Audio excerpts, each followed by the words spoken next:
First of all, Jay, thank you so much for joining us here today. It's an absolute pleasure to host you at أكثر مجلس. In our culture, we say نورت المجلس, which translates to welcome to our home. I'd like to start off by asking you, what brings you to Doha, Qatar? I'm so grateful to be here. Thank you so much for having me. And I'm here because of this incredible web summit that you brought here. I've always been wanting to come to Qatar. I've heard so many amazing things about it. I remember being a young boy and seeing Barcelona sponsored by Qatar Airways. I'm a big football fan. And so Qatar had been in my brain ever since then. And then, of course, you hosted the incredible World Cup, best final of all time.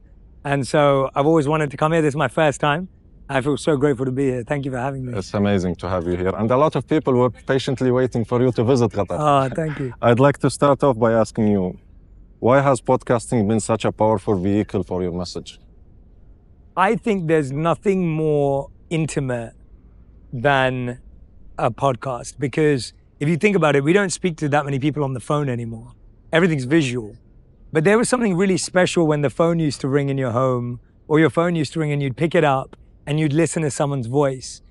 And now people are carrying a podcast around in their ears, and people are listening to podcasters not just every week, every day. And so when someone allows me to live with them for 2 hours a day, it's like a 2-hour phone call.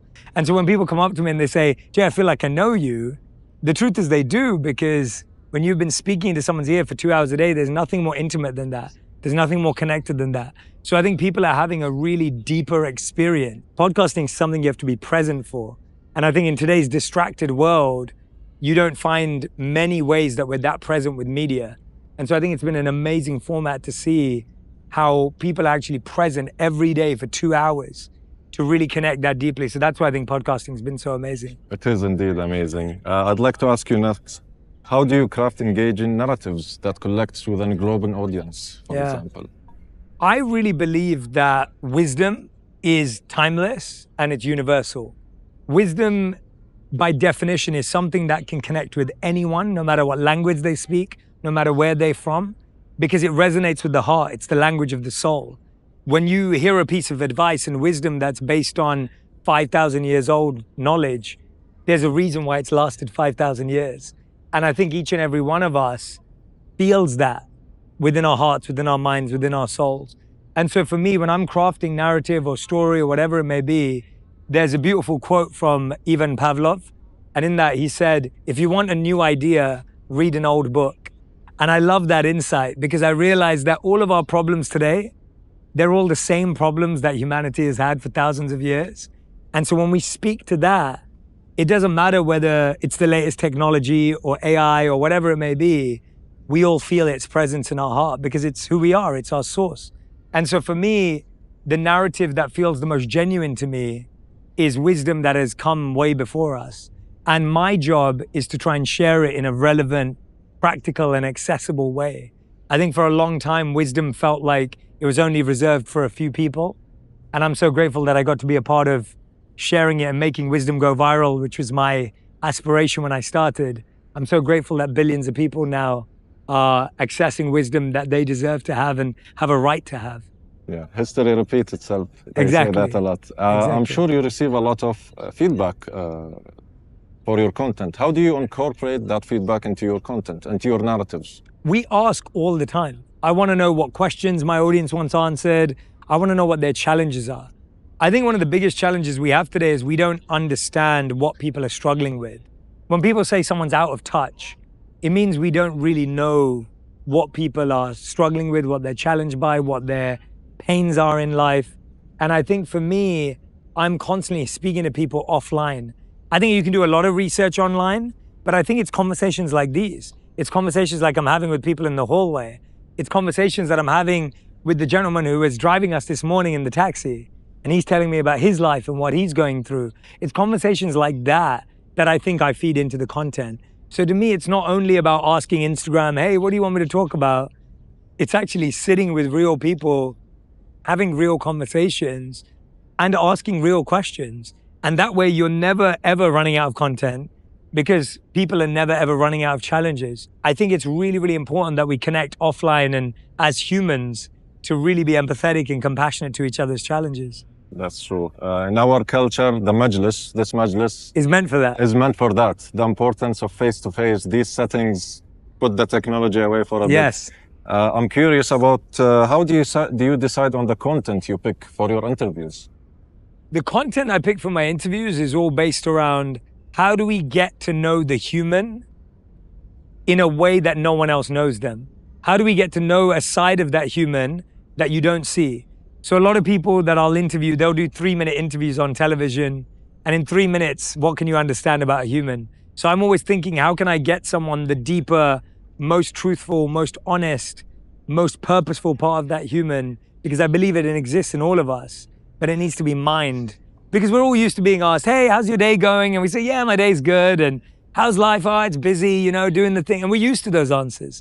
So my goal is, how do we go beyond that? How do we go deeper than that to really unleash someone's soul so that when you're watching or listening to one of my interviews, you're feeling that person's soul? Now, based on your expertise in an Arabic-speaking world, how do you see the role of podcasting here? I first of all think that it's really important to have podcasts in native languages. I think it's a beautiful way to support the culture, to keep that heritage. And at the same time, I think it's really important that stories, local stories are told. I genuinely believe that, we were just talking about this yesterday on stage with Will Smith, and we were talking about the importance of origin stories. If you watch X-Men, it's the origin stories of how did Wolverine become Wolverine. You watch Iron Man and Marvel, it's like, how did Iron Man become Iron Man? You watch, whatever it is, you watch all of these movies, it's all about the origin story. And I think that telling the local stories from Qatar in the Arabic language, Arabic tales, Arabic history, all of that is so important. And so I would encourage creators here to not feel like they have to become like someone else or do something that they see in another part of the world, but to tell their own local stories in a powerful way. And that's what I did with my content. I was telling stories from India. I was telling stories from my heritage. Even though I was born and raised in London, I was telling stories of my culture. And that's what's resonated across the world, because I think we can all connect with these timeless wisdom stories that exist in all of our cultures, beautiful cultures. And encouraging creators is really important, which brings me to my next questions. What key leadership traits do you think are essential for navigating the creative industry today? The first thing I'd say is there needs to be a sense of responsibility. I think we have to realize that when you have a platform, when you're trying to break through in the creative industry, we have to be responsible with our platforms and recognize that they have value. The second is we have to have a deep purpose. It's really hard in the creative industry to resonate with people just through business and logic. Because in the creative industry, everyone's there because of their heart.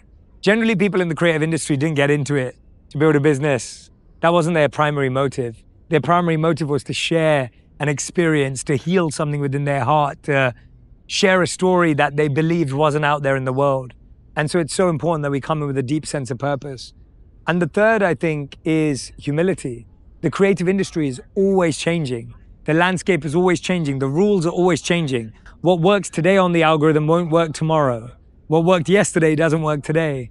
And so if you don't have a sense of humility, you can't navigate it. So I think you have to accept that I don't know. You have to accept that I've got to ask questions. You have to accept that there's so much more for me to learn every day. And I have to be humble, otherwise the algorithm will humble me anyway.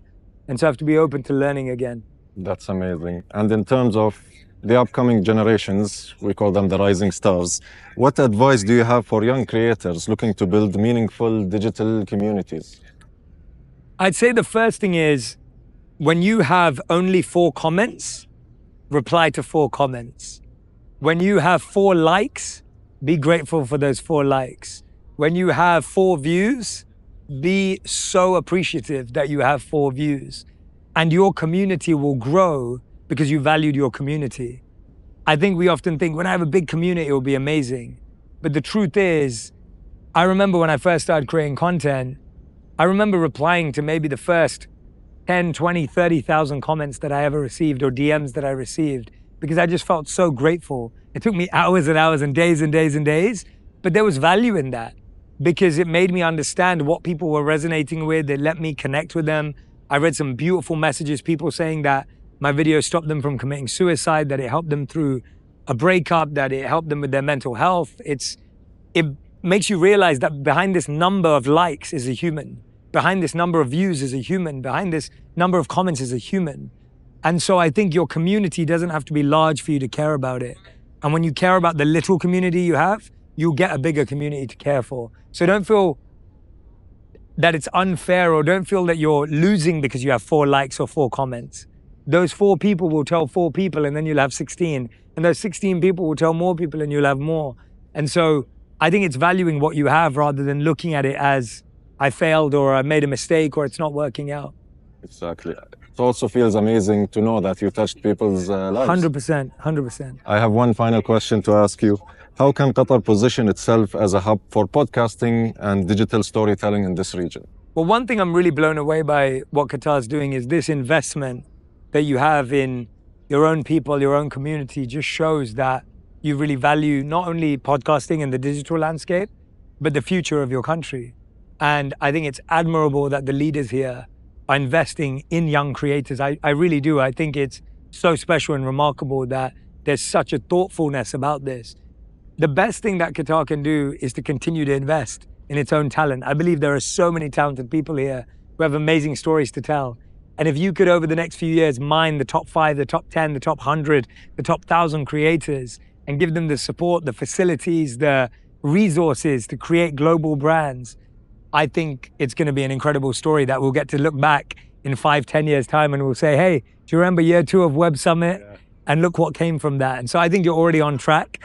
My advice would be to keep doing it. I think there's a real humility in the leadership here. There's such a, like the fact that you've invited so many of us for our insight and our advice shows that the leadership here is functioning from humility, which is beautiful to see. And I feel so welcomed and grateful to be here. So thank you for having me. And I look forward to coming back. I think also I'm very excited to invest into the talent here and be able to share my insights. We can share our learning, share our mistakes. And I think Qatar and that partnership is so important because I've been podcasting now for 6 years, social media for 9 years. There's a lot of things we can help the creators here avoid and get right here. So I look forward to coming back and sharing a lot of that as well. I look forward to that as well. It's been an absolute pleasure to have you here with us today. This is your first visit here, so I look forward to your next one to catch up with you about the progress that will happen in this country. I'd love that, yeah. Thank you so much for joining us, Jay. It was Thank a you, pleasure. all the best. Thank you so much. Yeah, grateful. Thank you.